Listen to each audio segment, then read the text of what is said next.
안녕하세요. 인생 방정식의 박종환, 김소진입니다. 반갑습니다. 반갑습니다.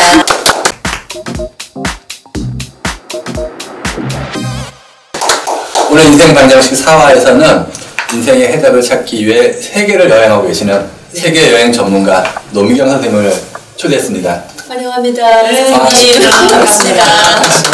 세계 여행 전문가. 네. 저는 사실 처음 들어봤는데 창직하신 건가요? 직접 직업을 만드신 거잖아요. 그렇죠. 네, 창직 전문가. 세계 여행 전문가라고 하는 네. 직업 자체가 뭐 예전에는 없었죠. 없었죠. 네. 근데 이제 아무래도 여행을 많이 다니다 보니까 그냥 자연스럽게 붙여준 호칭 같아요. 네. 저희 이제 별명은 지구를 3바퀴 반돈 여자. 네, 저는 이제 그동안에 그 세계 150개국 이상을 한 수천의 도시를 배낭 하나 달랑 메고 전 세계를 돌고 돌아서 이렇게 여기까지 오게 됐는데요. 그동안에 이제 다니다 보니까 야, 세상은 넓고 갈 곳이 너무 많구나. 그냥 한두 번 처음에 가려고 하다가 그러니까 그러다가 말려고 했는데 어느 순간 내가 이쪽 나라를 갔는데 저쪽 나라는 어떤 느낌일까? 이쪽 문화는 이렇는데 저쪽에 어떤 다양한 문화를 계속 다니다 보니까 제가 이제 성교육 강사이면서 아무래도 세계 각국을 다니다 보니까 세계 성문화를 이제 강의를 하게 됐죠. 굉장히 독특한 에어리어를 딱 가지고 계시네요. 네. 가장 궁금한 게 제일 처음으로 세계 여행, 해외 여행을 어떻게 가시게 됐어요? 네, 초등학교 5학년 때 제가 이제 세계 그 어떤 문학 전집을 좀 많이 읽었거든요.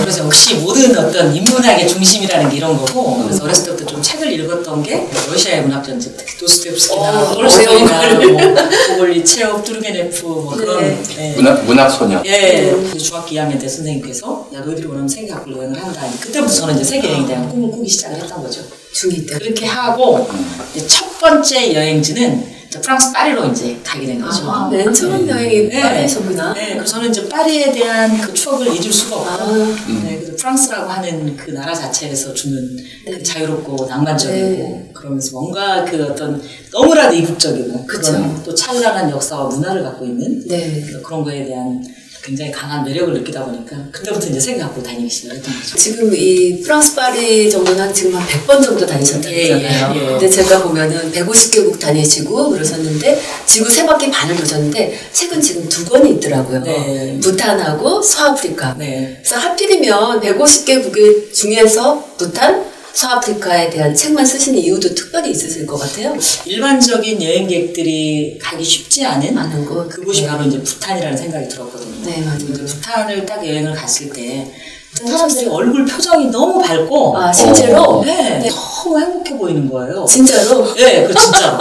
그래서 제가 물어봤죠. 네. 모든 사람들한테. 그랬더니 실질적으로 그 사람들이 정말 행복감을 느끼고 있고 그리고 일단 그 행복의 가장 중심을 이루는 그 이유를 살펴봤더니 일단 비교하지 않고 사람들끼리 친밀도가 굉장히 높았고 중요한 행사가 있으면 같이 동네 사람들이 어울려서 축제나 파티를 이렇게 하면서 그러니까 사람들이 외롭지 않은 거예요. 여럿이 같이 어울리다 보니까 우리 문화가 있잖아요. 그래요. 그거였어요. 그건 그래서 그 제목 자체도 제가 부탄에서 내 영혼을 만나다 그랬던 것도 그리고 과거에 제가 어렸을 때 시골에 살았으면서 같이 이렇게 공동의 생활을 했던 그때 그 어떤 아련한 추억과 향수가 굉장히 편안하고 포근하고 그러면서 이 행복한 사람들의 어떤 삶을 좀 표현해야 되겠다 해서 이제 부탄 책을 쓰게 됐던 거고 그 두 번째 이제 서아프리카. 그 서아프리카 책은 정말 이런 표현은 그렇지만 정말 가기가 쉽지 않은 그런 곳이거든요.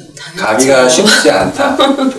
특히나 여성분이 혼자 그 아프리카에 가신다는 거는 상상하기 사실 힘들죠. 특히 우리 이렇게 아나운서님처럼 이쁜 사람들 안 됩니다. 저처럼 이렇게 편안하게 생겼고 이렇게 생김새도 굉장히 한몫을 했어요. 위험할 것 같아요. 제가 너무 이뻤다. 그러면 아마 아니에요. 그러실 텐데 이게 왜 그러냐면 그만큼 저의 당당함과 자신감이 있었거든요. 제가 제 스스로가 용기와 자신감만 갖는다면 저는 어디든 여행을 떠날 수 있다고 생각을 하거든요. 근데 서아프리카 자체는 굉장히 위험했어요. 아니 근데 우리가 생각해보면 나는 아무리 자신감이 있어도 나는 운전 아무리 잘해도 이상한 차가 와서 나를 꽉 박는다고 어쩔 수 없는 것처럼 그렇죠. 누가 납치해가고 막 그러면 어떡해요? 납치도 많이 당했죠. 납치를 당했어요? 납치당했을 때? 납치를 당했는데 그들이 원하는 건 돈이었어요. 납치를 해가서 돈이 안 나왔나요? 네. 그러니까 풀어줬어요? 네. 돈은 실은 있었는데 그 돈을 제가 잃어버리면 오도 가도 못하고 아무것도 할 수 없는 상황인데 항상 그럴 때마다 숙소에다 돈을 놓고 왔다. 그렇게 얘기하면 수도가에 당연히 바르다 주거든요. 네네. 그럼 이제 숙소를 딱 들어가는 순간부터는 모든 예, 그 외부적인 사람과 차단이 되기 때문에 그때부터 이제 신변에 숙소로 도망을 가라. 예, 보호를 받죠. 아, 기질을 많이 하셨구나. 지갑을 여러 개를 갖고 다녀야 돼요. 그 사람들은 지갑을 딱 열어주고 돈이 없다라는 걸 봤을 때 상대방을 편안하게 보내주기도 하고 그렇기 때문에 일단 지갑을 좀 여러 군데 좀 잘 챙겨. 근데 그런 노하우를 처음부터 아신 게 아니라 다니면서 이제 몇 번 당하다 보니까 이제 그런 어떤 노하우가 생긴 거죠. 사실 그런 거는 뭐 이탈리아가 굉장히 유명하잖아요. 그렇죠. 진짜 뭐 카메라 사진 찍어줘요. 그러면 사진 뭐 카메라 가져가 버리고 그런 경우도 많이 있으셨을 것 같아요. 그렇죠. 이탈리아 같은 경우에는 일단은 좀 위험할 수밖에 없는 게 거기는 이제 좀 집시 이렇게 그 사람들이 좀 생활하기 힘들어요. 어려운 사람들이다 보니까 자연스럽게 관광객들의 어떤 그 지갑을 노리는데 그걸 어떤 죄의식을 느끼거나 내가 잘못됐다라고 생각하는 게 아니라 그냥 우리랑 같이 나눠 먹자 라는 그런 의도로 그냥 뭐 가서 그냥 사람들 보는데도 그냥 지갑을 쓱 꺼내가고 가방 놔두고 그냥 가져가는 거예요. 그리고 자기들 옆에 가방 뒤져서 돈만 딱 챙기고 나머지 가방을 다시 또 갖다 줘요. 네, 진짜. 네. 그러니까 그들은 그게 그냥 직업인 것처럼 왜냐면 자기 어떤 하루 그들의 생각 방식이 그런 건가? 그렇죠.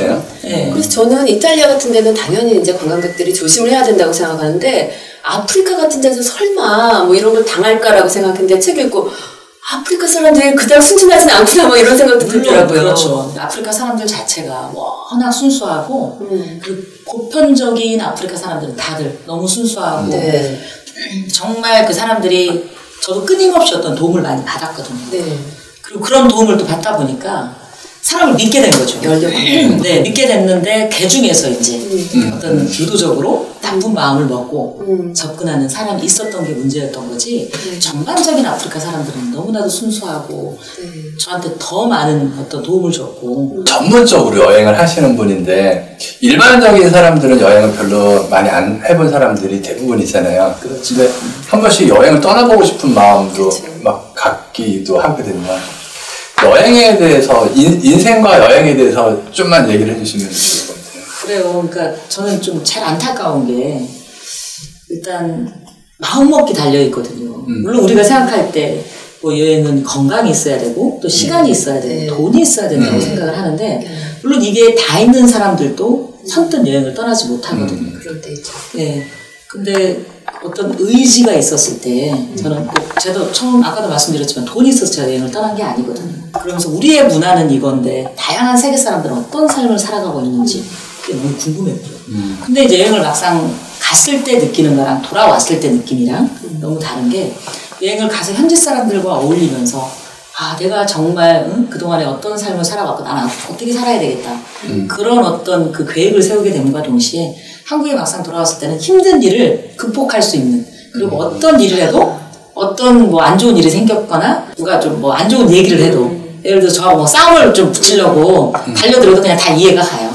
그래 뭐 이해할 수 있고 뭐 세상에 살다 보면 이런 일도 있고 저런 일도 있고 나는 세상을 넓게 본 사람인데 응? 그리고 제 스스로가 만족스러운 삶을 살다 보니까 그 어떤 누구랑 뭐 어떤 상황에 처해 있다 하더라도 뭐 싸움으로 바뀌거나 그것 때문에 뭐 감정을 상하거나 남을 다치게 하거나 남 감정을 이렇게 아프게 하거나 그런 일은 전혀 없죠.